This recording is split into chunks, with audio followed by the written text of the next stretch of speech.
벙커원 특강.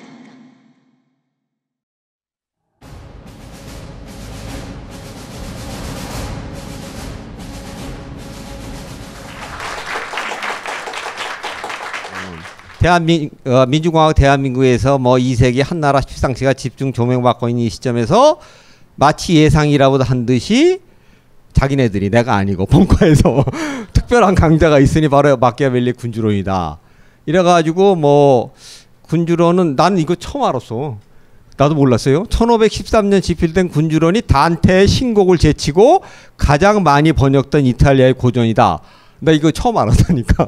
어쨌든 간에 이 정보가 맞으리라고 믿고 국내만 해도 27종인 건 맞는 것 같아요. 더 될 수도 있어요. 엄청나게 많은 그 번역본이 있어요. 특히 그 군주론의 번역에 대해서는 말이 많아요. 왜냐? 번역을 요렇게 하느냐에 따라 저렇게 하느냐에 따라 다르거든. 그러니까 번역하는 사람마다 그 저기 서문을 보면요. 역자 서문. 거기다가 뭐 자기가 진짜 원문에 충실하게 했대. 와, 원문 내가 다 알고 있는데. 도찐개찐이야, 그것들 전부 다. 근데 뭐 전부 다 자기가 그 충실하게 했다고 그래서 엄청나게 많아요. 번역본이. 물론 자본론은 두껍기 때문에 많지 않습니다. 군주론이 많은 이유는 군주론이 얇기 때문에 그래. 100페이지도 안 되는 책이. 서양서본은 이렇게 문고본으로 많이 나요. 영어판 굉장히 얇아요. 한국어판은 왜 많냐? 이게 출판사에서 페이지 수를 늘리기 위해서 큰 글씨를 써가지고 뭐 해설 이런 거 다 빼면 이거의 3분의 2도 안 돼. 이런 거 있고 그 다음에 뭐 이태리어 원본도 얼마 안 돼. 이것도 해설이 많기 때문에 조금 약간 두꺼워 보이는 것일 뿐이지 다 얇습니다. 그러니까 뭐 적게 쓰면 100페이지 이하로 들어갈 수 있는 그런 건데 그 마키아벨리는 잘 알려져 있듯이 가장 해석하기 어렵고 논쟁적인 사상가다. 그 말은 맞는 것 같아요. 그 말은 뭐 서로 각자 나름대로 해석을 하니까. 그리고 오해를 많이 받았어요. 오해를. 이해보다는. 왜 군주론을 500년 됐어요. 군주론이. 왜냐면 그러니까 재작년이 벌써 1513년에 써진 걸로 돼 있어요. 그러니까 1513년 말이나 1514년 초에 탈고한 걸로 돼 있어요. 퍼블리싱이 아니고 탈고한 걸로. 그래서 재작년에 전 세계적으로 마키아벨리 군주론 500주년 행사가 많았어요. 우리나라에서도 뭐 심포지엄 하고 뭐 그랬는데 그 500년이나 된 그 책을 지금 어떤 의미를 가지고 있냐. 그것도 뭐 고리타분하게 일부 책 안에 짧은 양이지만 보면은 뭐 그 당시에 왕이 어쩌고 뭐 어쩌고 뭐 외교 관계가 어쩌고 어디 가서 스페인군하고 전쟁했다 뭐 이런 얘기가 우리한테 지금 무슨 의미가 있냐 이런 의구심을 충분히 가질 수 있죠. 그런 양이 적지 않게 들어가 있거든 거기. 그래서 군주론이 왜 지금 다시 봐야 되느냐. 아무리 500주년도 재작년에 많이 봤겠지. 500주년 했으니까. 그래서 그 여기 이제 조직하시는 벙커 측하고도 얘기가 돼서 조금 인트로를 좀 할 필요가 있다. 그런 생각이 들었어요. 근데 아까도 제가 얘기했지만은 그 인트로는 내가 사실 인터넷에서 다 써놨거든. 기본적인 거는. 그래서 여러분들이 수강 신청하실 때 다 봤으리라고 추정을 하는데 그래도 아까도 얘기했듯이 하룻밤에 쓴 거지만 열흘 밤낮을 보내는 심정으로 썼기 때문에 그 한 3페이지 안에 굉장히 중요한 내용들이 집약돼서 들어가 있습니다. 사실은 이 인트로에 있는 각 단락을 요거만 가지고 6주 강의할 수 있어요. 내가. 첫 주에 헌정사, 그러니까 서문에 해당되는 거죠. 헌정사하고 1장에서 5장까지를 하게 돼 있는데 오늘은 저기 인트로를 좀 길게 해서 약 한 선정사나 한 1장 정도 나가는 게 제 희망사항이고 그건 다음 주에 몰아서 하면 되니까 다음 장들하고 거기 보시면은 강의 개요 이렇게 돼 있죠. 여기 거기 보면은 그 니콜로 마키아벨리 군주론만큼 500년 동안 500년 됐으니까 집필한 걸로 따지면은 그래서 100쪽도 안 된다 아까 얘기했죠. 이 책의 저자를 미워하게 했다 이 말이죠. 왜? 군주론의 내용이 뭐냐면은 흔히 얘기하듯이 사악한 인간의 사악한 면을 많이 다루고 있거든. 그러니까 저자를 미워하게 됐다 이거죠. 근데 그거는 굉장히 중요한 의미를 가지고 있습니다. 여러분들이 사람이라는 거는 여기 착한 사람 있어요? 착한 사람 있냐고. 여기 악한 사람이 있어요? 없습니다. 그런 거. 이 사람이 어떤 땐 착하게 행동하고 이 사람이 어떨 때는 싸가지 없게 행동해. 아 여기 지금 빈대. 이 사람이 어떤 때는 진짜 다정다감하게 행동하고 이 사람이 어떤 때는 진짜 짐승같이 행동을 해. 이 사람 같은 사람이. 즉 인간 잘 들으세요. 그래서 나는 이 성악석 선선설은 뭔지 모릅니다. 우리가 성악석 선선설 이런 거 많이 배웠잖아요. 난 이게 뭔지 몰라요. 왜냐하면 성악설이나 성선설은 인간이 그렇다고 지정하는 거예요. 원래 그렇게 쉽게 얘기하면 생겨 먹었다 이거지. 그렇게 생겨 먹었다는 걸 좀 어려운 말로 뭐라 그래요? 이런 거를 얘기하는 거를 존재론이라고 그럽니다. 인간 존재가 그렇게 생겨 먹었다는 거예요. 존재론은 영어로 ontology예요. 온토스하면 근본이라는 거지. 실제 근본적인 것이 그렇다. 그러니까 그렇게 생겨 먹으니까 거기서 못 벗어나는 거지. 그러니까 이걸로 규정하면 다 악하게 생겨 먹은 거예요. 이걸로 규정하면은 다 악하게, 다 선하게 생겨 먹은 거예요. 근데 그렇게 아직까지도 그렇게 주장하는 사상가들이 있습니다. 철학자도 있고. 더 나가서 마키아벨리가 성악설을 주장했다고 해설서를 써놓은 사람도 있어. 이건 끔찍스러운 거야. 마키아벨리도 나처럼 이게 뭔지 모르는 사람이에요. 관심이 없어요. 거기에 대해서. 인간이 본질적으로 진짜 그렇게 생겨먹었는지 잘 몰라요. 그 사람도. 다만 마키아벨리는 인간이 어떤 때는 악하게 행동하고 어떤 때는 선하게 행동한다는 거예요. 이건 엄청난 차이가 있는 거예요. 뭐 이건 어렵지 않잖아요. 쉽지 않아요. 엄청난 차이가 있는 거예요. 그러니까 성악서 선선설을 아직도 주장할 사람 그렇게 하라 그러세요. 난 철학을 했지만은 내십 년 난 관심이 없습니다. 왜? 내가 모르기 때문에. 인간이 근본적으로 악한지 어느 쪽에 손을 들어줄 수가 없어요. 근데 인간은 그리고 우리가 악하게 행동한다, 선하게 행동한다는 건 너무 인간의 행동을 단순화시키는 거예요. 두 가지로. 인간이 악한 것 같으면서 선하게 행동할 수도 있지. 그다음 착한 것 같으면서도 얄밉게 행동할 수도 있지. 수없이 많은 N개의 무한대에 가까운 행동들을 하는 거예요. 그래서 이렇게 규정해버리면 골치 아픈 거예요. 이건. 물론 이거는 일반적으로 현대 철학에서 많이 부정이 됐지만 이런 주장이, 이런 도식적 주장이. 근데 아직도 이렇게 주장하고 이렇게 다른 사람의 사상을 짝지어서 해석하는 사람들이 있는 거죠. 내가 여러분들의 이해를 돕기 위해서 한 가지 도판을 보여드릴게요. 여러분들 뭐 보여요? 뭐가 보입니까? 아주 멋있는 몸짱 아저씨가 보이지 거기. 응? 근데 또 잘 보면 뭐 보여? 이거 보면 뭐가 보여요? 사탄이 보이지. 악마가 보이지. 이걸 보면. 지금 여성분들은 다 요거만 봤을 거야. 와, 누군지? 걔 이름 뭐지? 개콘에 나오네. 몸 잘 빠지네. 걔 같잖아 몸이. 완전히 내 몸하고 약간 비슷해. 근데 안 보이니까 거짓말 막 해도 되는 거야 그냥. 안 보이는데 뭐 보이지가 않는데. 근데 여기 뭐가 보여요? 사악한 배경이 보이는 거지. 그러니까 타락 천사가 원래 천사가 타락한 것은 사탄이 된 거거든. 원래 사탄은 천사였어요. 근데 하나님의 도전했다가 이제 타락 천사가 된 거예요. 어떻게 보면은 이것도 물론 이분법적이에요. 아주 사악하고 아주 아름답고 이런 게. 그러니까 미와 추가 이분법적으로 돼 있지만 사실은 인간의 행동은 아주 다양한 형태의 것들이 인간의 행동, 한 사람의 행동에서 여러 가지 형태가 나오는 거죠. 그거를 잘 들으세요. 지금 뭐 포스트 모던 지나고 다 이래가지고 누가 얘기하면 금방 이해합니다. 근데 1500년대에 도식적 이분법을 타파시킨 사람은 마키아벨리. 그래서 마키아벨리 분위장 중요한 거예요. 그러니까 500년 전에 어떻게 보면 19세기, 20세기 때 사고를 가진 사람이라고 난 봐요. 어떻게 보면 지금 21세기의 사고를 가진 사람이라고 봐요. 그렇기 때문에 오늘 마키아벨리를 해야 되는 이유가 있는 거죠. 난 마키아벨리 전공이 아니에요. 사실. 원래 내 전공 마키아벨리 전공 아니에요. 아니고 나는 대충 철학을 하면 1700년대 이후의 학자를 전공했어요. 대학에 석박사 할 때.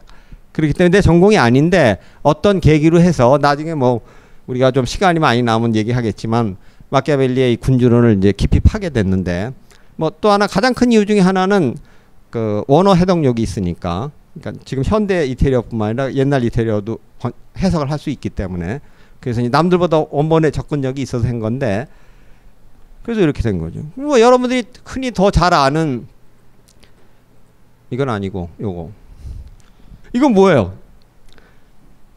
천사와 박쥐가 섞여 있는 거죠. 이건 뭐 너무나 유명한 애셔의 그 그림이에요.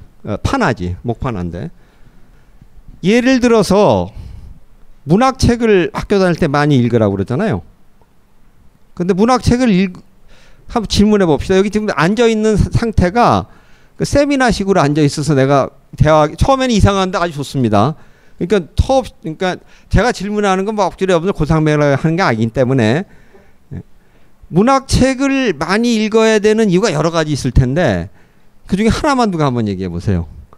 그냥 고전이니까? 선생님이 옛날에 너 문학책 많이 읽어라 그랬을 때 뭐라고 예를 들었어요? 선생님이 중고등학교 다닐 때서부터. 아마 내가 지금 얘기하는 그 예를 그런 이유로 문학책을 많이 읽으라 한 사람은 드물 겁니다. 문학책을 읽어야 되는, 특히 소설이나 이야기 형식으로 되어 있는 거, 스토리텔링 형식으로 되어 있는 문학책을 읽어야 되는 가장 여러 가지 이유가 있는데, 거기에는 그 중에서 내가 얘기하는 이유도 굉장히 중요한데 그 이유가 마키아벨리하고 연관이 있어요. 우리가 문학책을 보면 되게 어떤 내용이 나옵니까? 사람 죽이는 거 나와. 그 다음에 아내가 남편한테 복수하는 거 나와. 그 다음에 도리안 그레이처럼 여자를 가지고 디립다 재미를 보다가 발로 내팽개쳐. 도리안 그레이의 초상 다 봤죠, 여러분들? 그래도 그 놈은 더 나쁜 놈이야. 왜냐면 도리안 그레이는 안 늙어. 여자만 늙어. 피곤한 거야. 그 다음 도리안 그레이는 대신에 누가 늙죠? 자기의 그림이 대신 늙죠. 그러니까 얘는 안 변해. 그래서 그 도리안 그레이 그 저기 초상 그 오스카 와일드의 유일한 소설이에요. 오스카 와일드는 소설 한 편밖에 안 썼습니다. 희곡을 많이 썼지. 근데 거기에 그 오빠가 자기 그 영국 배우던 여자하고 이제 사귀다가 차버렸잖아, 도리안 그레이가.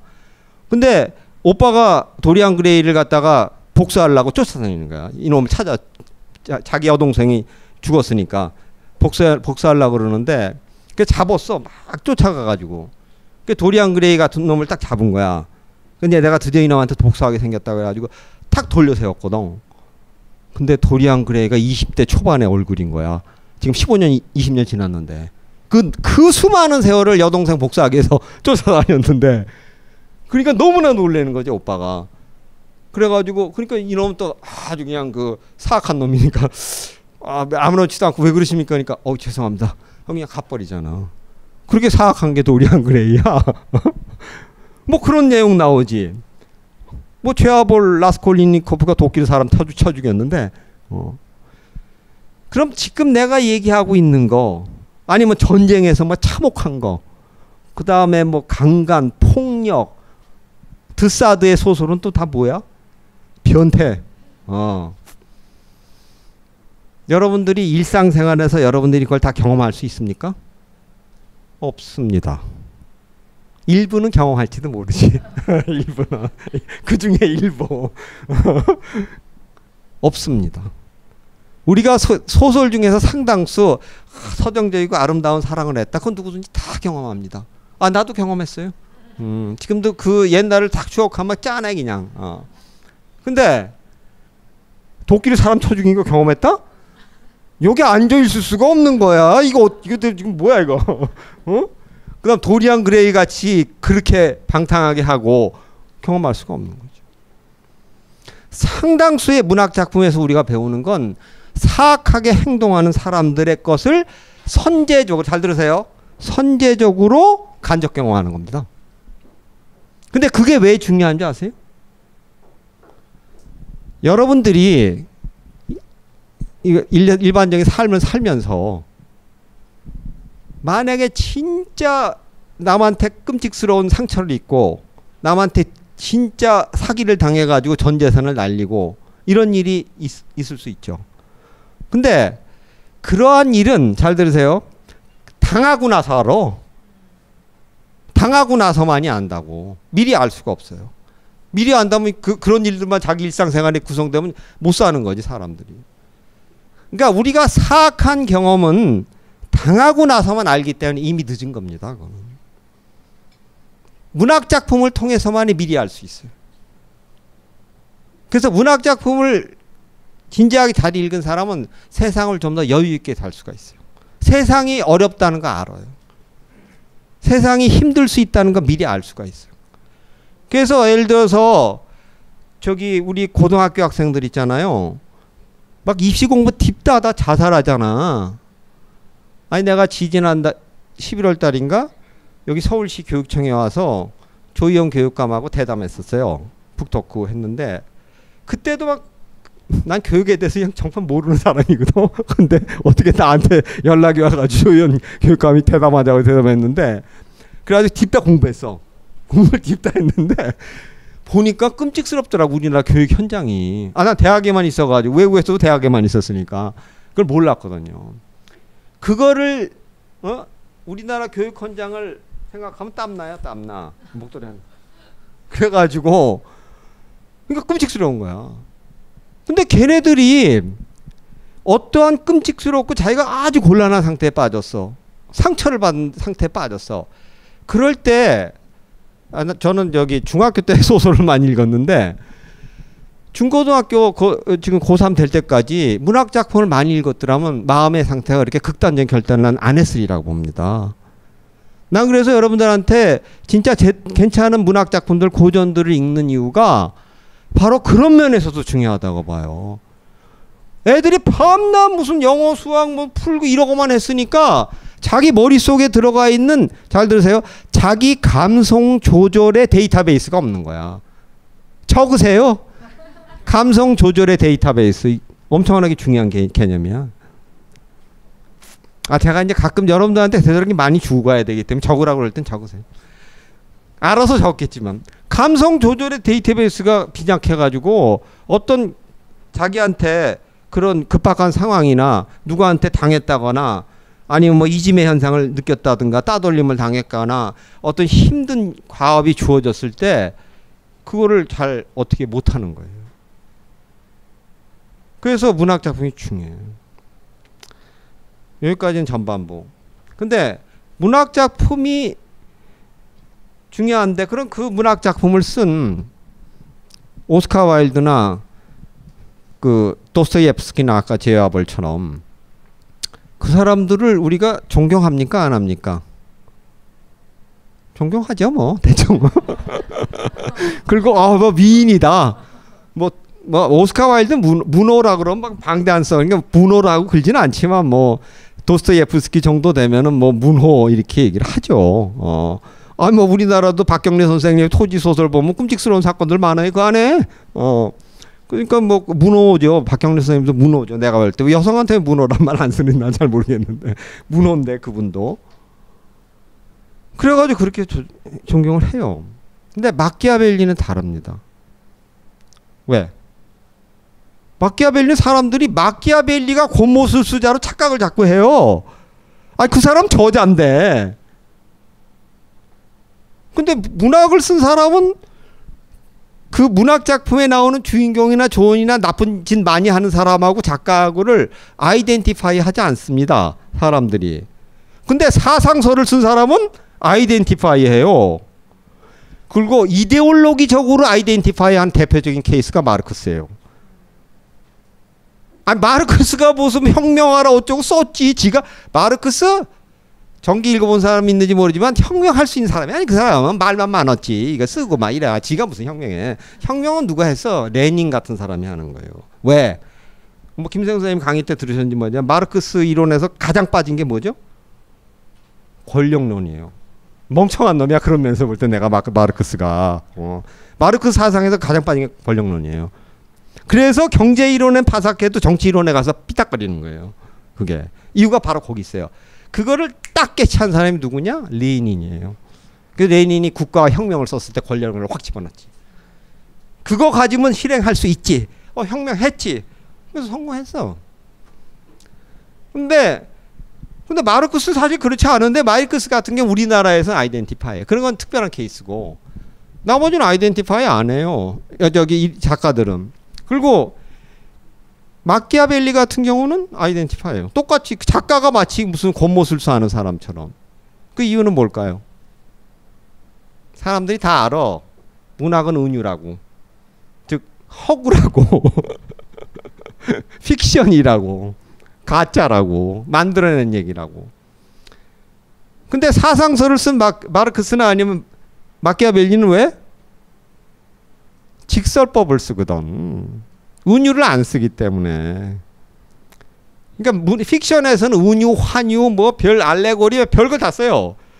픽션이니까. 근데 사상서는 이렇다, 이렇다, 이렇다, 이렇게 하라.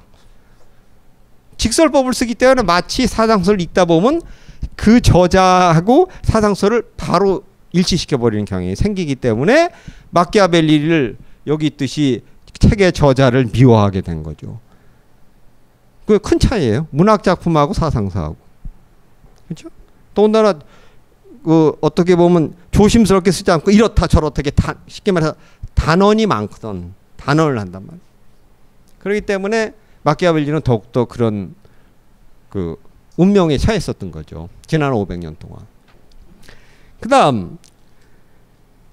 그런데 그 다음에 뭐냐면 도대체 무슨 이유 때문에 군주는 뿌리치기 어려울 만치 매혹적이자 한편으로 매혹적이자 동시에 혐오의 대상이 되었는가. 내가 그렇게 얘기했거든요. 그리고 마키아벨리가 하는 일 중에서 그런 얘기도 있거든. 그 사람들은 아버지의 죽음은 쉽게 잊어버리지만 내 재산이 강탈당한 걸 절대 못 잊어버린다는 거야. 그래서 직역을 하면 거기 어떻게 돼 있냐면 전쟁이 일어나 저쪽 군주가 내 거 다 뺏어갔어. 아버지 죽이고. 근데 내 아버지 죽인 것보다 내 재산 뺏어간 거를 더 못 잊는 거야. 그래서 마키아벨리가 그 안에서 뭐라고 얘기하냐면 군주가 하지 말아야 될 일이 남을 침공해서건 아니면 자기 나라에서건 두 가지 하지 말라고 그랬어. 그게 뭔지 알아요? 여자를 뺏지 마라. 거기 나옵니다. 텍스트에. 뭐 내가 얘기 안 해도 다 알겠죠. 여자 뺏으면 큰일 나. 그 다음 재산 뺏지 마라. 옛날에 군주들은 여자도 많이 뺏었거든요. 뭐 일설에 요즘에 또 중세를 갖다가 재해석하는 사람 아니라고 그러기도 하는데 옛날엔 그런 것도 있었어요. 프리마 녹테라는 그게 있어가지고 첫날 밤 영주가 누가 결혼하면 첫날 밤에 섹시하고 먼저 자 지가. 그러고 둘째 날부터 잘 수 있어 신랑은. 끔찍스러운 거. 여자를 뺏는 거지. 반드시 복수한다는 거야 그러면. 그 다음 재산을 빼앗는 것도 반드시 복수하고. 근데 마키아벨리는 거기서 한 단계 더 나가죠. 다른 이유가 있어요 또. 근데 그건 오늘 얘기 안 하겠습니다. 텍스트 그거 할 때 얘기할게요 내가. 엄청나게 중요한 이유가 있는데. 그래서 마키아벨리가 어떤 인간의 근데 한편으로는 매혹적이자 동시에 혐오감이 생기는 이유가 뭐냐면 아까도 내가 그 사탄의 그림을 보여주면서 설명했듯이 인간한테는 다양한 그 심성이 들어가 있거든. 그 중에서 우리 인간의 심성을 너무나 꿰뚫어 보고 있기 때문에 그래요. 그러니까 들킨 거지 내가. 그래 나도 이런 게 있는데 이런 사악한 점이 있는데 들키니까 싫은 거야 얘가. 내가 얘 얼굴 되게 잘생겼는데 벗으면 아무것도 없어. 뼈다귀밖에. 그러니까 되게 싫어 실제로 그러면은. 근데 이 사람이 지금 웃고 있거든요. 실제로 안 그런가 봐. 그러니까 자신이 있어서 안 웃는 것 같아 내가 보니까. 그런 거 마찬가지죠. 그러니까 들키니까 싫어하는 거예요. 그러면서도 그래도 저놈이 내 비밀을 얼마만큼 어디까지 알고 있을까 그렇게 생각할 거 아니에요. 그러니까 또 매혹적이야. 야 저놈이 내 비밀을 많이 내 심성을 많이 뚫고 있구나. 그래서 아까 얘기했듯이 매혹적이자 동시에 혐오감을 주는 거죠. 그래서 근데 여기 다음 들어가서 그러니까 보통 일반적으로 우리가 마키아벨리 군주 내가 왜 군주라고 그러냐면 이거 잠깐 얘기하고 갑시다. 나중에 얘기하겠지만 원 제목이 군주라서 그래요. 원 제목이. 근데 우리나라 사람들은 꼭 론자나 학자를 붙이려고 그래. 군주로 무슨 학 이렇게 이태리어로 일 프린치페거든요. 이걸 영어로 그대로 번역하면 the prince예요. 잘 안 나오는데. 근데 이때 prince는 왕자란 뜻이 아닙니다. 원래 prince는 일정한 그 지역의 영주를 뜻했어요. 우두머리. 이게 prince란 말, 프린치페 이게 프린캡스라는 라틴어에서 나왔거든. 이건 캡이라고 그래요. 프린캡스라는 거는 우두머리라는 뜻이에요. 첫 번째에 있는 사람. 그렇기 때문에 이제 그 일종의 나라의 우두머리를 뜻하는 건데 한동안 이렇게 썼다가 세월이 흐르면서 그 절대왕정이 생기면서 절대왕정은 나라가 커졌잖아요. 프랑스나 뭐 예를 들어서 스페인이나 이런데 절대왕정이 되면서 그 사람들이 영어에선 킹이라는 그런 말을 썼고 프린스란 말은 소규모 국가의 영주나 아니면 왕자라는 의미에서 나중에 전이된 거죠. 그 전이된 거를 우리는 지금 사용해가지고 뭐 심지어 뭐 뿌띠펑스 같은 뭐 어린 왕자 그런 것도 있고 그렇습니다. 근데 원래는 그냥 군주란 뜻이에요. 그 군주라고 번역해야지 맞는 거죠. 우리는 조금 약간 이렇게 그런 명칭에 대해서 허세가 커요. 그 내가 그런 얘기도 간혹가다 여담에 좀 했는데 만약에 니체가 지금 우리나라 학자라서 짜라투스트라는 이렇게 말했다 이렇게 했으면 학계에서 학술서로 인정을 안 할 것이다. 내가 볼 때 뭐 학술서 제목이 뭐 그러냐. 짜라투스트라는 이렇게 말했다. 더 심한 거는 키엘케고르의 대표작 중에 하나인 뭐 있죠. 아웃이라는 라틴어로 제목. 이것이냐 저것이냐. 아주 중요한 실존주의 철학의 대표적인 저서인데 실존주의 우리나라 철학자가 이것이냐 저것이냐 냈으면 교수 업적 평가에서 잘려버려. 그냥 그거는 제목 때문에. 이게 끔찍스러운 거예요. 그런 면에서는 우리가. 그러니까 나는 또 이제 약간 요령을 부려가지고 문화적인 것과 인간적인 것 교수 업적 평가에 빠졌어. 와 외국에서도 그걸 보고선 놀란 책인데 그걸 갖다가 문화와 인간에 관한 논고 이렇게 했어야 되는데 잘못된 더 심한 건 미녀와 야수 그리고 인간 그러지 말고 애니메이션 철학 이랬어야 되는데 그러니까 그래서 이게 원래 그래서 자꾸 내가 군주라고 이렇게 쓰는 겁니다. 근데 이제 간혹 가다가 나도 군주론이라고 그래요. 왜 그러냐면 너무나 그렇게 알려져 있기 때문에. 그래서 예 감사합니다. 혹시 나중에 이거 재정상의 문제가 있으면 나한테 얘기하세요. 보태드릴게. 그 바람에 어디까지 했는데 잊어버렸잖아요. 거기 보면 뭐 이건 흔히 아는 얘기예요. 그런데 본 강의에서 이 텍스트의 밑바탕에 깔린 이게 중요한 거죠. 인간학적인 요소가 중요하다. 그건 왜 그러냐? 아까 처음에 내가 얘기했던 거예요. 인간의 심성을 꿰뚫는 거 그거를 바탕으로 해서 정치사상을 전개했거든. 그래서 마키아벨리의 군주론을 이해하려면은 사람을 먼저 이해해야 돼요. 그 다음에 그러니까 사람을 이해하는 길에서 정치를 실행하는 길로 그런 짧은 내가 평론도 쓴 적이 있는데 마키아벨리 군주론에 대해서. 그러니까 정치는 실행하는 겁니다. 사람은 이해해야 돼요. 왜? 사람한테 바로 실행하면 큰일 납니다. 이 사람이 상처를 바로 입을 건가 아닐 건가 실험해봐 내가? 안 돼. 이 사람하고 사귀었다 발로 차버릴까? 그럼 말이 안 되잖아. 그럴 때 사람은 이해해야 돼요. 정치는 실행해야 돼요. 정치는. 근데 정치를 실행하기 위해서는 사람을 이해하는 게 전제돼야 된다는 거지. 반드시. 즉 사람에 대한 이해를 하나하나 짚어가자가 한다 이 말이지. 나는 여기다 붙일쳤어. 사람에 대한 이해. 근데 우리 실장님은 그래도 군주론처럼 정치학적, 인간학적 이 말이 더 근사했나 봐. 근데 요게 포인트입니다. 사람에 대한 이해. 사람에 대한 이해. 따라서 군주론 책이 정치 사상에 관한 거라 할지라도 우리 일반 일상생활에서 도움이 돼야 안 돼요. 당연히 되지. 사람의 심성을 이해하는 것들이 다 써 있는데 그 안에. 물론 양쪽으로는 많지는 않아요. 아까도 얘기 책 자체가 얇으니까. 근데 그 몇 마디 몇 마디가 지금의 우리의 일상생활에서 일어나는 인간관계나 인간의 심성을 이해하는데 굉장히 도움이 되고 그대로 비춰주는 것 같은 거죠. 그래서 이제 다시 말해 정책 내용과 인간학적 요소가 강조될 것이다. 이건 약간 개념적으로 정리한 건데 사람에 대한 이해다 이 말이지. 그래서 마키아벨리 사상은 사람을 아까 좀 아까 얘기했듯이 이해하는 길에서 정치를 실행하는 길로 이어지기 때문에 요거를 거꾸로 보거나 앞에 걸 제외하면은 마키아벨리 사상을 이해하기 힘듭니다. 그리고 사람들이 왜 근데 이거를 너무나 당연한 건데도 마키아벨리는 언제 때 사람이에요? 르네상스 때 사람입니다. 마키아벨리는 르네상스 때 사람인데 르네상스라는 거는 뭐 흔히 얘기하듯이 문예부흥 고등학교 때 다 배웠잖아요. 그 다음에 인본주의, 인간.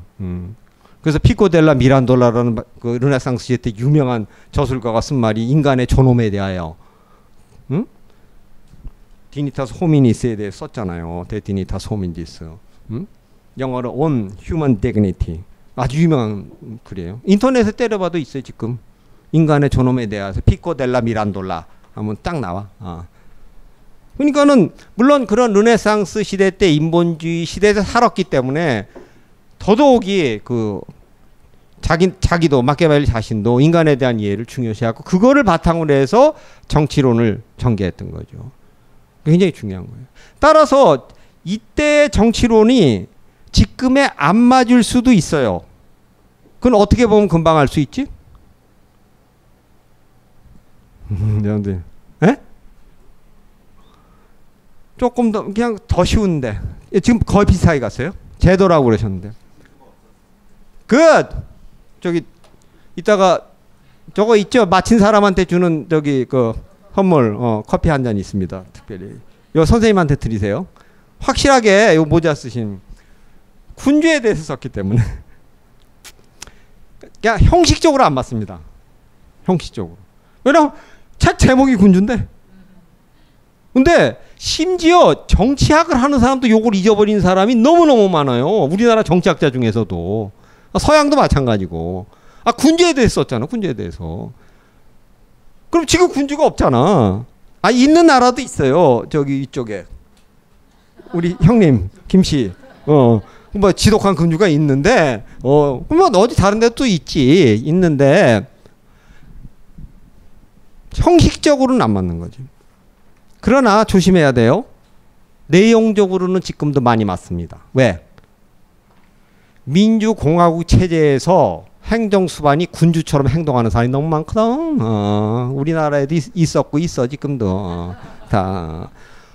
아니 자기는 민주공화국의 행정수반이 국가원수인데 그렇게 행동 안 하는 사람 많아요. 마치 군주처럼 행동하는 사람이 되게 많다니까. 우리나라뿐만 아니라 전 세계적으로 아직도. 심지어 내각 책임제 수장도 군주처럼 행동하다 잘린 놈들 많아. 그 다음 선거에서 패배해가지고. 그래서 내용상으로는 지금도 굉장히 액츄얼한 겁니다. 형식상으로는 지금 선생님 말씀하신 것처럼 안 맞는 거지만 내용상으로는. 따라서 지금 민주공화국의 수반이 군주처럼 행동할 때쯤 보일 때 이걸 읽으라고 갖다가 주는 게 좋겠어 내가 볼 때. 그러면 반면교 이렇게 하면 안 되는구나. 이건 내가 그치 얘 군주가 할 일을 내가 하고 있구나 이렇게 알 거 아니야 그 사람이. 안 그렇겠지? 못 알을까? 막 그건 뭐 좀 이따 내기. 쉬는 시간에 얘기해 쉬는 시간. 그래서 거기 보면은 그래서 뭐 어떻게 보면 약간 좀 과장을 하면 그래서 빨간 글씨 썼는데 인간 안에 정치학의 보존일 뿐만 아니라 인간학의 보존이다 뭐 이렇게 얘기할 수도 있다 이 말이죠. 그래서 세인들이 군주를 꺼리는 이유가 이 책이 속세에서 나는 여기다가 빨간 줄 쳤거든요. 인간의 욕심과 태만이 무엇인지 꿰뚫어보고 있기 때문이다. 여러분들도 거기다가는 밑줄을 칠 수가 없구나. 지금 없으니까. 잘 들으세요. 지금부터. 그거 가지고 2시간 강의할 수 있습니다. 욕심과 태만에 대해서. 욕심이라는 건 뭐죠? 인간이 막 하고 싶은 거야. 인간한테 막 하고 싶은 게 딥다 있어. 태만은 인간이 죽었다 깨도 하기 싫은 거야. 계속 하기 싫은 게 엄청나게 있어. 근데 여태까지 윤리학은 욕심에 대해서만 딥다 얘기했어. 태만은 인간이 뭘 하고 싫어한다는 거. 그러니까 상당수의 인간들이 이러이러한 건 하기 싫어한다는 거에 대해서 잘 얘기를 안 했어. 좀 잘 생각해 보세요. 대학교 다닐 때 윤리학 강의 들은 거, 그다음 고등학교 때 뭐 일반 사회에서 인간은 어떤 욕심이 있다. 남의 물건을 탐하는 욕심이 있다. 남의 여자를 탐하는 욕심이 있다. 출세하고 싶은 욕심이 있다. 그런 얘기는 많이 들었는데 인간이 뭐 하기 싫어하는지에 대해서는 얘기 안 했어. 근데 마키아벨리는 얘기해. 인간의 태만에 대해서 굉장히 얘기합니다. 그러니까 지금까지도 옛날뿐만 아니라 상당수의 정치 사상이 뭘 했어? 인간은 뭐 욕심이 많다. 하고 싶은 게 권력욕도 있고. 그러니까 정치 사상은 그걸 누르는 쪽으로만 갔어. 하고 싶은 그 쪽에만 포인트가 맞춰져 있어가지고 그걸 누르는 쪽으로만 하면. 왜냐면 욕심은 눌러야 되니까. 욕심은. 이쪽 반대 테마는 생각을 안 한 거야. 근데 만약 테마를 생각하면 어떻게 돼? 계속 하게끔 만들어야죠. 어떻게든지. 다시 얘기해서 두 개의 균형을 잡아야 되는 거야. 근데 여태까지는 우리가 보통 가정에서 말이죠. 아버지나 부모가 애들을 할 때도 애들의 욕심을 누르는 쪽으로만 갑니다. 근데 애가 하기 싫어하는 게 뭔지 알아야 돼. 얘 욕심이 뭔지만 알아가지고는 안 되는 거지. 인간에 대한 이해가 굉장히 필요한 거죠. 정치학적으로 보면 말이죠. 인간에 대한 이해가 없으면은 정치 공동체를 잘못 구성합니다. 여러분들 여기 정치학 전공하신 분 있으시면 손 안 들으셔도 돼요. 또 괜히 하여튼 정치학 전공한 사람도 있을 거예요 아마 여기. 나도 정치학 했어요. 원래 정치학 했어요 나는. 정치학 하다가 정치 사상을 했어요. 정치 사상 하다가 정치 철학을 했어. 정치 철학까지 가니까 이거 다 버려야겠더라고. 그 철학하자. 그 철학으로 갔어 나는. 그렇다고 뭐 정치 사상한 사람 폄하하는 건 절대 아니. 나는 그렇게 갔어요. 그렇게 갔는데 처음엔 정치학했어요. 그러니까 아주 처음엔 행정학 했어요. 정치학. 그 비슷하게 이렇게 간 거야. 근데 그러니까 외국 가서도 처음에 저기 행정학 하다가 정치학 하다가 이렇게 했어요. 외국 가서. 근데 이 정치학을 하는 사람들의 약점이 뭐냐면 사람을 잘 안 봅니다. 정치 제도에 대해서만 봅니다. 정치 제도를 구성하는 거는 사람인데, 그리고 정치 제도의 규제를 받는 것도 사람인데 그걸 잊어버리는 거죠. 그러니까는 공동체가 이러이러하다고만 얘기하지 그 공동체 구성원의 세밀한 아주 디테일한 내용에 대해서는 자꾸 넘어갈 때가 많아요. 특히 마키아벨리가 있었던 1513년에 이제 이 책이 탈고됐다고 보니까 뭐 어떤 사람 14년이라고 그래도 이게 중요하지. 이런 거는 중요하지 않아요. 전 잘 몰라요, 저도. 그건 뭐 서지학자들이 얘기하는 거니까 그것 때문에 논란하고 싶지는 않고 어떤 사람 18년에 됐던 사람도 있어. 그러니까 근데 여기가 많으니까 이 이전에 상당수의 정치학 서적, 뭐 고대로 하면 뭐 흔히 서양에서는 플라톤, 아리스토텔레스 있잖아요. 그런 사람들의 그 얘기들은 특히 그 아리스토텔레스도 그런데 정치학 보면은 폴리티카 공동체 구성에 대해서는 사람에 대해서는 물론 아리스토텔레스는 좀 그래 똑똑하니까 인간은 혓바닥을 가진 동물이다 이렇게 얘기했거든. 맞아요. 응? 그 인간은 말을 할 줄 아는 동물이다 그런 거야. 아리스토텔레스가. 그리고 말을 할 줄 아는 동물이고 말을 할 줄 아는 동물이 라틴어로 번역하면서 삼지적 동물로 뺏겨버린 거야. 아니말 라소날로 변형된 거야. 변형됐고 그다음에 인간은 잘 들으세요. 아리스토텔레스가 사회적 동물이라고 그랬다고 배웠지 여러분들. 인간은 정치적 동물이라고 그랬어. 그러니까 폴리스에 공직을 갖는 것이 인간으로서 가장 미덕으로 본 거야 아리스토텔레스는. 그럼 이제 아리스토텔레스 시간이 아니어서 내가 얘기 안 하는데, 그러니까 zoon politikon이라고 그랬거든. 그런데 그리스 말로. 그래서 그때까지 그런 약간 인간학적인 그 해설도 했지만 상당수는 정치 제도에 대해서 얘기했어요. 플라톤의 국가론도 보면 뭐 구성을 어떻게 한다 어쩌고 저쩌고 이런 얘기만 많이 나와. 국가 체제 구성, 군대는 어떻게 구성하고 어쩌고 저쩌고 뭐 이따만게 두꺼운 책이 다 잊어버렸는데. 그러니까 인간에 대한 인간의 아주 그 세밀하고 인간의 감정이라는 건요 굉장히 미묘합니다. 인간의 감정이 아주 그 디테일한 인간의 감정에 대해서는 별로 얘기를 안 했어. 근데 마키아벨리는 아까도 얘기했듯이 거기서부터 출발하는. 그러다 보니까 동양에서도 마찬가지입니다. 동양에서도 큰 틀에서만 이렇게 규정을 합니다. 여러분들 그 국가란 무엇인가 이런 책 읽어본 사람? 유시민이도 썼던데 몇 년 전에 재작년인가 국가란 무엇인가 그런 책은 많아요. 여러분들 안 읽어봤어도. 근데 피플이란 무엇인가 이런 책 쓴 거 봤어요? 내가 쓰고 있어요 지금. 그 제목 가지고 가면 큰일 나. 국민이란 무엇인가. 근데 그거는 왜냐면 국민은 무엇인가 이렇게 물을 수가 없기 때문에 누구인가 이렇게 who로 물어야 되거든. what으로 물어보면 안 되거든. 응? 국가는 what is the nation, what is the state 이렇게 해야 되는데 what are people? 잘 안 되는 거야. 응? 근데 이게 아주 미묘한 거예요. 아주 중요한 거예요. 여러분들 이것만 잘 깨달아도 상당수 지금 서양에서 어떻게 정치상이 변했는지 금방 알 수가 있는데 그러니까 국민에 대해서 피플에 대해서 쓴 게 별로 없는 거야. 제도나 국가 제도, 국가 형태 뭐 이런 거에 대해 쓴 거지. 어떻게 조직할 것인가. 그리고 또 하나는 이거는 내가 이런 얘기를 하면 또 오늘 누구한테 딥다 야단 맞을지도 모르는데 그 약간 그 야단 맞는 걸 좀 피하기 위해서 약간 내가 전제를 할게요. 저는 어떤 생각을 가지고 있냐면 동양 사상은 예? 우리나라에서 상당수의 동양 사상 이코르 중국 사상입니다. 저는 그런 세상을 안 가지고 있습니다. 왜? 그러니까 중국이 워낙 크다 보니까 난 그게 문제라고 보는 거예요. 아, 동양 사상이 한국 사상도 있어야 되고 베트남 사상도 있어야 될 거 아니야? 베트남 사상 들어봤어요, 여러분들? 거기서 빨리 탈피해야 돼요.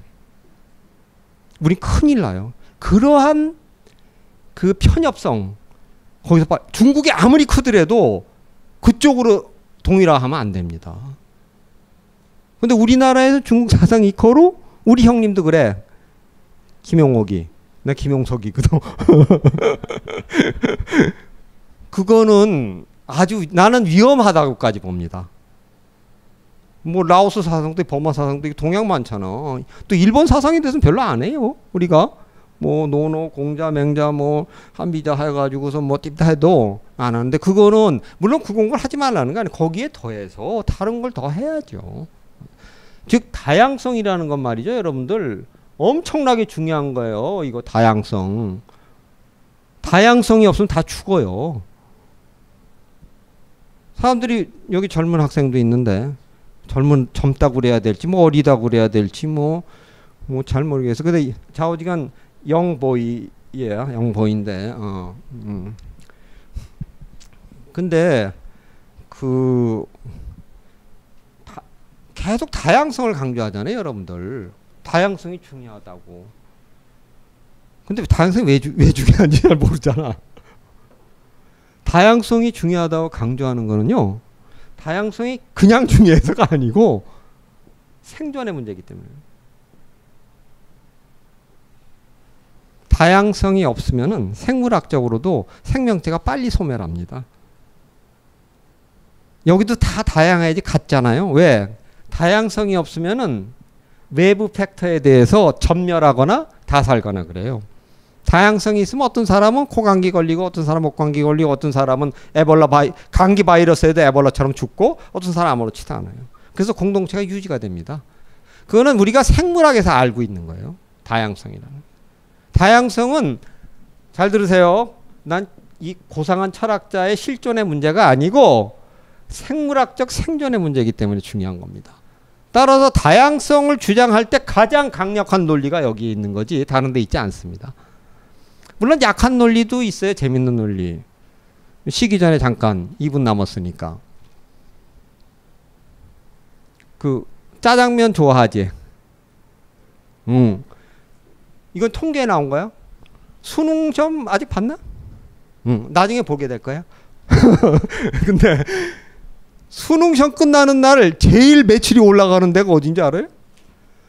짜장면 집이야. 그러니까 중국집인데 그 중에서 짜장면이라는 거야. 짜장면이 가장 그 사람들이 뭐 끝났을 때 먹고 싶은 거야. 그래서 우리 그럴 때도 많아요. 이 저기 뭐야 이렇게 한 3, 4, 5 모여가지고 저녁 때 이제 밥을 먹는데 중국집에 뭐 주문할까 할 때 둘 중에 하나지만 짜장면이 짬뽕이냐. 짜장면 몇 명 짬뽕 가져왔어. 짬뽕 시킨 사람이 제일 후회할 때가 그때라는 거 아니야. 막상 가져왔을 때 아씨 나도 짜장면 시킬 거 이거다. 짜장면인데 그게 거기까지 그냥 여담이고 지금부터는 자연과학. 내가 간혹 이 강의가 끝날 때쯤 되면 좀 자연과학적인 요소를 도입한 내용이 있어요. 5, 6주쯤 되면. 근데 난 그 자연과학을 중요시하기 때문에 내가 인문학자지만 짜장면에는 손짜장이 있고 기계짜장이 있어. 그럼 손짜장하고 기계짜장 중에서 어느 게 더 맛있는 거예요? 누가 그러니까 배고플 땐 다 맛있어요 그러더라고. 질문하는 사람 멍하게. 손짜장 기계짜장 뭐가 더 맛있어? 손짜장이 더 맛있죠? 손짜장이 왜 더 맛있을까? 손에 때가 묻어가지고 양념이 더 들어가니까. 어떤 사람은 뭐 디리친다고 땀 떨어져서 그렇대. 짭짤한 땀. 그래가지고 손짜장이 더 맛있대. 그러니까 맛있는 건 아닌데 맛있는 이유가 어디 있냐 이거지. 그건 과학적이에요. 기계짜장은 국수빨이 다 똑같아. 기계짜장을 현미경으로 쫙 보면은 국수빨이 이렇게 돼 있어. 이런 게 수십 개 있는 거지. 한 그릇에. 그래서 근데 손짜장은 손으로 했대. 여기 구멍도 약간 있어. 현미경으로 보면 이런 식으로 돼 있어. 그럼 요거하고 똑같은 게 있는 게 아니에요. 이놈은 모양이 구멍이 2개, 3개 있을 수도 있고 이렇게 전부 다 달라. 기계짜장. 물론 기계짜장도 같은 국수빨은 하나도 없습니다. 이 세상에 같은 거 없기 때문에. 그러나 거의 같은 게 다 돼 있는 거지. 그럼 우리가 짜장면 먹게 되면 어떤 고민이 있습니까? 다 먹은 다음에 꼭 소스가 남아. 이놈이 많이 남잖아 소스가. 그래서 어떤 때는 짜더라도 저 숟갈로 퍼먹을까 그냥 놓고 갈까 고민해 또. 왜? 소스가 스며들진 않습니다. 훨씬 덜 스며들어요. 기계짜장 다 빠져나요. 손짜장은 훨씬 잘 스며듭니다. 국수빨에 그리고 스며드는 방식이 다 달라. 얘한테는 국물이 좀 혔고 여기는 돼지고기에 약간 털이 붙은 비계의 조각이 들어박힐지도 몰라. 여기는 그렇잖아. 여기는 양파의 끄트머리가 아주 맨 마이크로 되는 게 박힐 수도 있고 여기는 감자의 껍질 일부가 박힐 수도 있어. 다양하게 박히게 돼 있어. 이 다양성이 손짜장의 국수빨 하나를 맛있게 하고 얘하고 얘 맛이 달라. 다 모양이 다르니까. 여러분들 다양과학에서 중요한 말이 뭔지 아세요? 영어로? shape matters라는 거야. 모양이 중요한 거예요. shape matters. 물론 내가 이 주제 시간에 강의하려고 가져왔는데 size matters라는 것도 있어요. why size matters. 사이즈가 중요한 거야. 우리나라에서는 애들을 갖다가 전부 내용으로만 가리켜. 내용이 중요하다. 쉐입하고 사이즈가 중요합니다. 그거를 잘 안 가리켜 우리는. 왜? 쉐입하고 사이즈가 중요하다 그러면은 이상한 거 생각할까 봐. 그래가지고 근데 그게 사실인데 그 내용만 중요하다고 그래. 그래서 이 쉐입이 매터즈한 거거든. 중요한 거거든. 그래서 이놈은 다양하기 때문에 소스가 배어드니까 맛있을 수밖에 없어요. 조금 있다가 저기 강의 끝난 다음에 가봐. 가가지고 실험해봐. 손짜장하고 기계짜장 먹을 때 소스가 어디에 더 많이 빠지는지. 당연히 기계짜장이 더 많이 남습니다. 손짜장은 많이, 그것도 남긴 남지 미끄러우니까. 근데 훨씬 더 많이 들어가 있죠. 더 좋은 것도 있어, 경제적으로. 같은 밀가루를 썼을 때 기계짜장은 높이가 이 정도면 손짜장은 더 높아. 부피가 더 크게 보여. 밀가루 똑같이 썼는데. 무슨 얘기인지 알겠지? 그걸 반대로 이용하면은 손짜장집에선 기계짜장 만드는 거하고 똑같은 밀가루를 써. 그럼 어떻게 돼? 훨씬 더 커 보이겠지. 똑같은 거 샀는데. 돈 많이 받을 만하지. 그래서 손짜장이 더 비싼 거예요. 손짜장집에 가서 비싸다고 그러지 말고 삽세요. 그러니까 이거는 그냥 밥을 먹은 거고, 지금부터 몇 분간 쉬는 거죠? 10분간 쉴 때 밥은 먹었으니까 차를 드세요. 10분 있다 하겠습니다.